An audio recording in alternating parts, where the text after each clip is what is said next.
Hey everybody, Caitlin here. I just wanted to make a video. I thought a good one to make would be about medication. You know, we're all on different medications.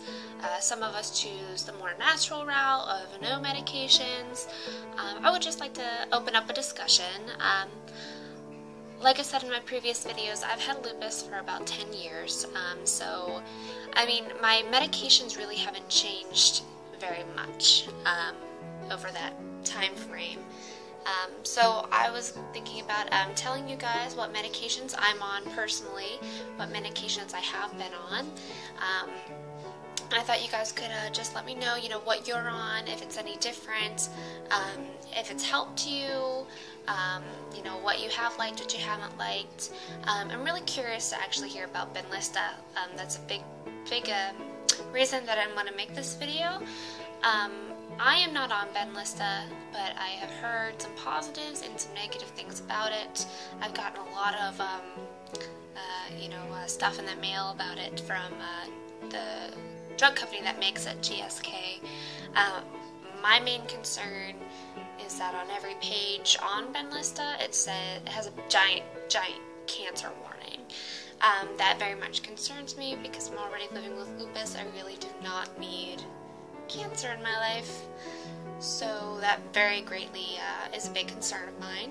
But I would like you guys, if you guys are on Benlysta, to tell me, you know, do you like it, what you don't like it, has it helped? You know, maybe I'll give it a shot. Talk to my doctor a little more about it. I'm not very educated on it, but from the pamphlets and the brochure, it scares me. But I wanted to talk a little bit about the medications that I personally am on. Let's see. I'm on Ativan, 0.5 milligrams.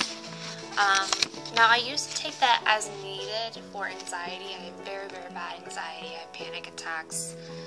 Ugh, not good. But just very recently, actually, my doctor has put me on it once a day at night, as well as needed. My pain is worse at night, and I don't want to say that it's worse at night, it's just I'm not moving, so it's like I realize the extent of my pain at night when I'm lying down, and I'm not really big on sleeping pills, so the doctor thought that, you know, an anti-anxiety pill, you know, wouldn't exactly give me the effects of a sleeping pill, but would still help put me to sleep, ease me to sleep, and calm me down from the pain, because there are times where I'm just in tears for hours until I can, you know, just wear myself out to sleep, which isn't good. I'm on Plaquenil, 200 milligrams, which I think is a pretty standard lupus drug. And I had to have my eyes checked once every 6 months. The eye doctor did tell me he's never seen anybody's eyes really go bad because of Plaquenil. It's just precautionary to get your eyes checked every 6 months. And if there were any damage, as soon as you stop taking Plaquenil, it would start reversing itself. Let's see, I'm also on Celebrex, 200 milligrams, which, you know, is a rheumatoid arthritis kind of drug for your joints and your joint pain. I am on Procardia, 30 milligrams, which is actually a treatment for the Raynaud's that a lot of people with lupus get. I get it very badly in my hands. They just, when I'm nervous or cold, they just turn white, and I can't function with them until I, you know, somehow get the blood flow back. They put me on this. It really seems to be doing its job. I mean, it still happens sometimes, you know, it's winter. I live in Pittsburgh. It's cold. It happens, especially when I grab like a cold cup or something like that. But you know what? It has really helped a lot. So I recommend anybody suffering from the Raynaud's part to definitely talk to your doctor about the Procardia. I'm on an as-needed basis for the tramadol or Ultram, 50 milligrams. I take that. I'm really not big on sleeping pills or hard pain pills, so I just, not that this is the hard pain pill, but it's, you know, stronger than Tylenol. I take this as needed when the pain's really bad. Typically at night for me is whenever I take that. I got a prescription for the Promethazine, 12.5 milligrams. That is for my experiences with nausea from the lupus and also from some of the medications that I take. I only take that when the nausea is really bad. Other than that, I'll take like Pepto-Bismol for the nausea, or I'm real big on ginger ale. Like I'll sip on ginger ale, and that helps with the nausea. I get a lot of that nausea, especially in the morning time. And then some like over-the-counter medicines that I take that I find helpful are I take a cranberry supplement. I take a daily probiotic. Biotin to, well, I'm sure some of you experience the hair loss, thinning hair, and skin problems with the lupus. The Biotin is like a hair, skin, and nail supplement, and it works very, very well. As you can see, my hair is pretty thin, but this is with the Biotin. It helps a little bit. I take Ginkgo Biloba for memory support. I have an excellent long-term memory, but I tend to have a very bad short-term memory, and I get a lot of brain fog. It actually makes me very, very nervous driving. I try to drive as little as possible because of the brain fog.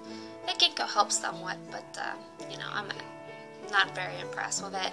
And of course, I also take a daily multivitamin to support my joints and, you know, the whole body. And like I said, I take a Pepto on occasion for nausea when I don't want to take the prescription Promethazine. And I like to alternate between my other over-the-counter pain medicines, like between Tylenol, Motrin, what else is out there? Aleve, Advil, aspirin. I don't like to take one of those all the time, so I tend to like alternate them. I really like the Excedrin though, the Excedrin migraine. You wouldn't think to take that, but it has caffeine in it, which I find helpful for the fatigue. And whenever I take like Tylenol or something, I find myself also taking like an over-the-counter caffeine pill. I'm not big on caffeine drinks like pop or coffee or anything like that, so I find the caffeine pills helpful when I'm suffering from fatigue a lot. Let's see what else here. Oh, Roboxin. Roboxin I sometimes take for pain also. That's like more of like a muscle relaxer. I take 500 milligrams as needed of that as well. So, now to talk about some of the prescriptions that I used to be on, and kind of get my kind of feel for them. I used to be on Zoloft and other antidepressants and or sleeping pills. I went through a real bad stage a couple of years ago when I just wasn't handling a lot of things very well. So I was on antidepressants for a couple of years. I went through a lot of bad stuff back then, but now I'm totally off antidepressants and totally off sleeping pills. You know, I used to be on prescription ibuprofen, Topamax. Topamax I used to be on I think 25 milligrams. I used to be on that for preventing headaches. Now that's a seizure medication, and it's hard to get with some insurances. I found it very, very helpful. I was having chronic headaches and chronic migraines all the time, and so my doctor prescribed me the Topamax. I'm no longer on it because I have not had a lot of headaches lately, but that's a really good medication. I used to be on the meloxicam instead of the Celebrex. I was on the meloxicam for about, well, I just switched to the Celebrex not too long ago, maybe 2-3 months ago. Meloxicam just wasn't really working for me anymore, so they switched me over to the Celebrex. And then I was on prescription Prilosec, just with all the medications that I take to prevent like stomach damage. So yeah, those are the medications that I'm on or was on. But I would like to hear from everybody else. You know, what are you on? Do you like it? Do you not like it? Is it helping? Is it not helping? Just kind of open up a discussion here. Yeah, well, that's it, I guess. I hope everybody's feeling well today.